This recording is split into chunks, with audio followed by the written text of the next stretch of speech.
Jadi kalau ingin contoh tegas gimana sih Pak hidup yang kosong seperti puasa pikiran tadi, Sangsi mencontohkan bayi. Bayi itu melihat dunia apa adanya. Bayi tidak pernah menganalisis dalam-dalam pakai teori macam-macam. Ada apa saja ya dia nikmati. Kamu kasih warna merah apa warna hitam, ya tetap akan dia raih, dia pakai main-main, dia nikmati. Dan bayi kan lebih spontan, lebih alami. Kalau tidak nyaman dia akan nangis, kalau senang dia akan ketawa. Tidak pernah pura-pura ketawa, tidak pernah acting nangis, apa adanya keluar spontan dari dirinya. Kalau kalian hari ini kan masih banyak pencitraan, masih banyak pura-pura, isinya apa, keluarnya apa, itu yang terus ketika hasilnya tidak sesuai yang diharapkan, terus kalian kecewa.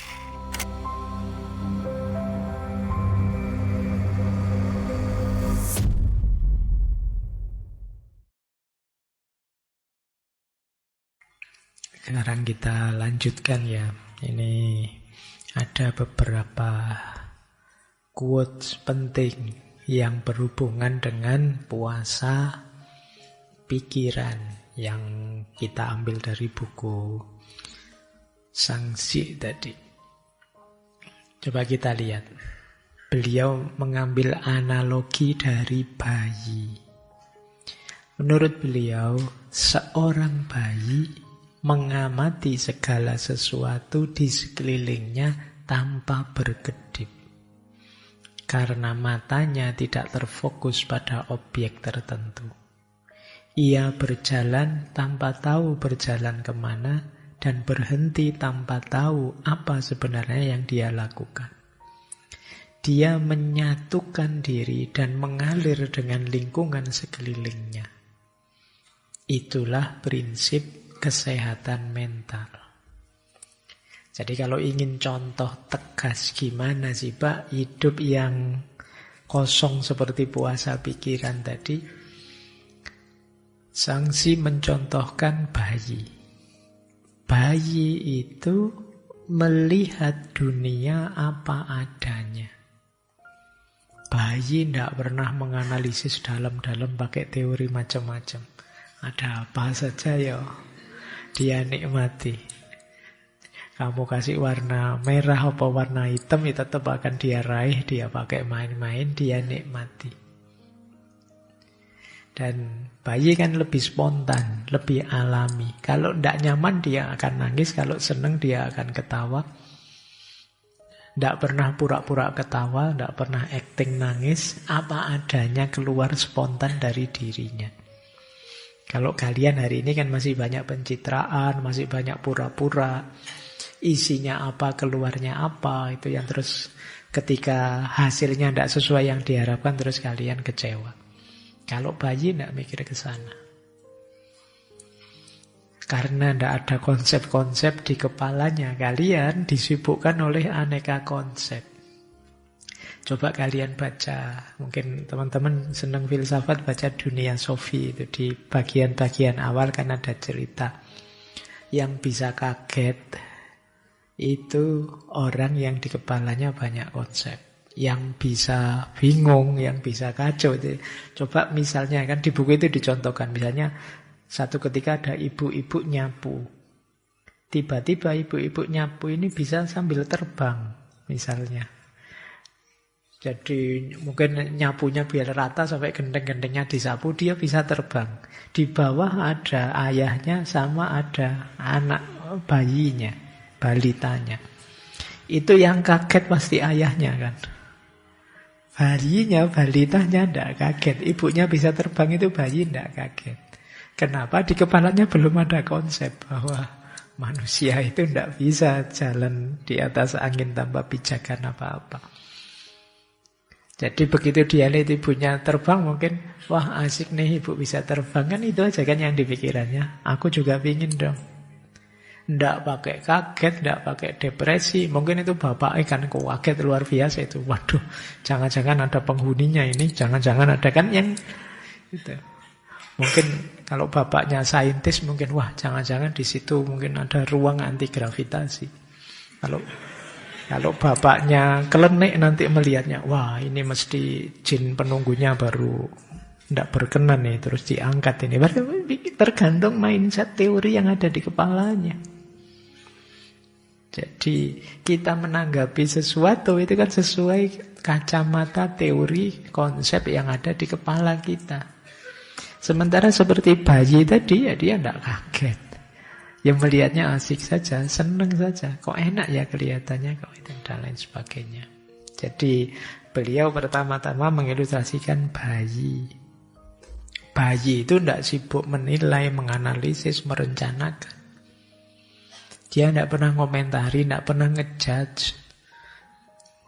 Jadi tidak pernah memvonis orang bayi itu.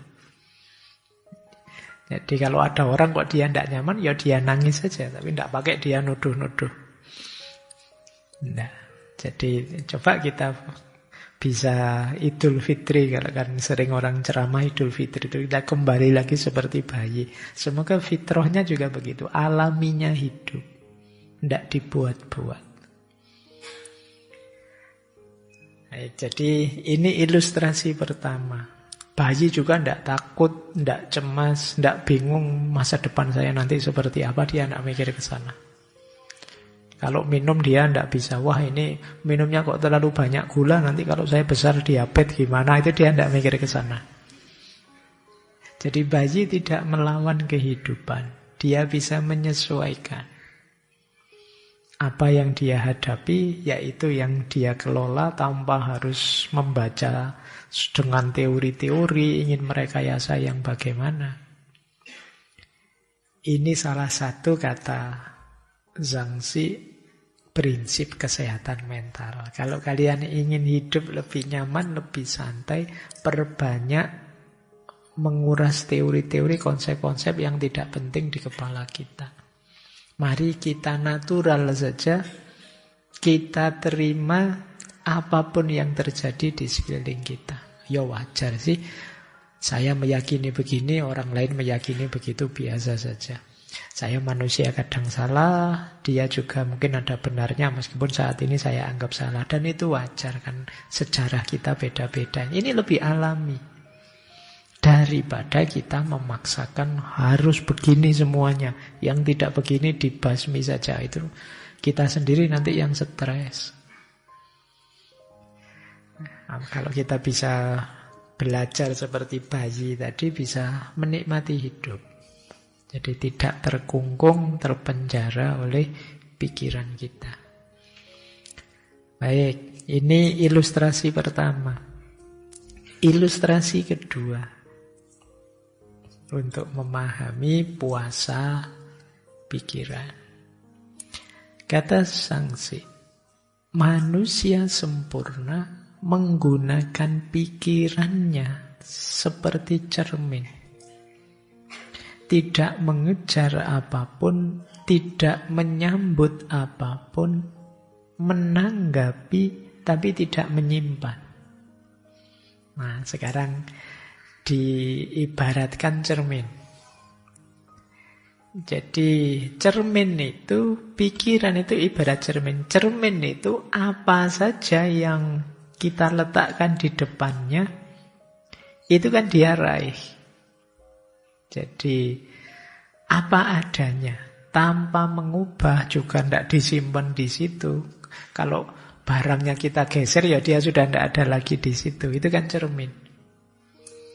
Jadi kalau kita bisa memposisikan pikiran kita, pikiran itu berarti termasuk hati kita, seperti cermin, itulah nanti yang disebut puasa pikiran.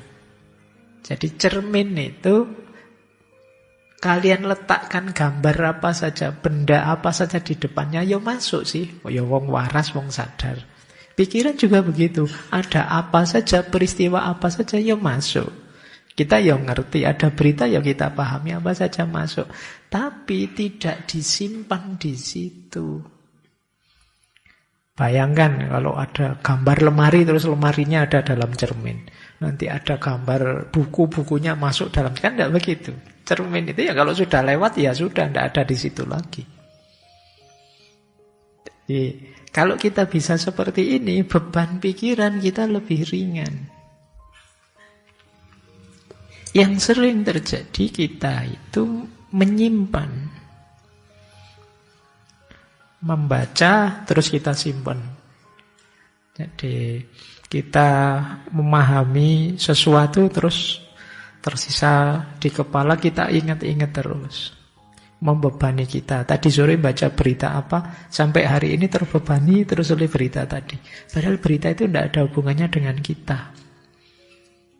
Tidak ada kaitannya dengan hidup kita, ya tapi teringat terus.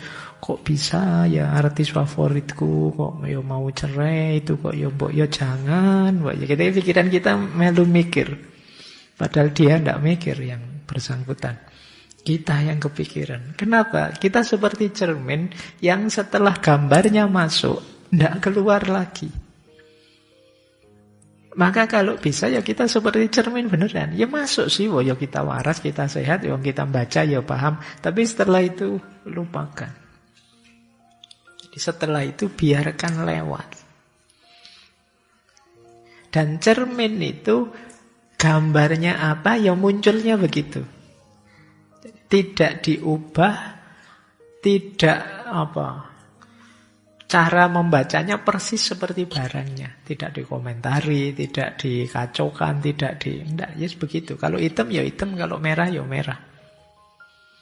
Cermin itu kan tidak bisa terus ngejudge, memvonis itu. Wah ini gambar sesat ini. Wah ini tidak begitu. Ya adanya itu ya tampilnya itu. Jadi, oh ya ada orang pikirannya begini, selesai. Tanpa dinilai. Oh iya, ada peristiwa begitu, titik. Sudah. Ini lebih ringan untuk pikiran kita. Jadi, masuk, kita pahami, tidak mempengaruhi kita, juga kita tidak mengubah apa-apa. Biarkan dia. Kalau dia mau datang, datang saja. Mau pergi, silakan pergi. Ini hidup lebih ringan. Jadi itu kalau kalian bisa bilang begitu, itu kalian tangguh sudah. Nanti ada pasanganmu, aku pergi loh. Lu kalau mau datang, mau pergi saja. Nah itu biar kamu tidak sering diancam begitu. Jadi ini lebih ringan untuk pikiran. Terus cermin itu tidak terikat oleh komentar penghargaan dari luar. Jadi cermin itu ya sudah, ya ini gambar yang masuk ke saya. Gini. Nah, entah itu orang memuji atau tidak, atau orang mencela atau tidak, ya pokoknya itu gambarnya. Jadi tidak mengejar apapun, tidak menyambut apapun. Hasilnya seperti ini. Tidak harus dijudge. Oh ini jelek sekali, ini baik sekali. Tidak. Kalau kita bercermin kan apa adanya sudah. Tidak terikat hasil. Jadi saya pingin kalau saya bercermin itu wajahnya begini, tapi biar kelihatan berkali lipat gantengnya gitu loh. Tidak bisa. Kalau cermin apa adanya. Kalau HP-mu masih bisa. Kamu pulas biar jadi lebih halus, lebih apa. Tapi kalau cermin ya apa adanya sudah. Dan dia juga tidak minta di like, tidak minta dipuji, tidak minta dikomentari yang positif apa negatif, tidak, dia sudah. Ya ini sudah yang saya tangkap. Ini yang saya lihat, ini yang saya pahami. Jadi tanpa kemudian disimpan kalau memang tidak perlu disimpan. Cermin itu menanggapi tapi tidak menyimpan. Jadi menanggapi itu ya kan gambarnya muncul. Oh iya ya ada begini ya, ada begitu ya. Tapi terus tidak disimpan dalam dirinya. Jadi ilustrasi pertama puasa pikiran itu seperti bayi. Ilustrasi kedua puasa pikiran itu seperti cermin.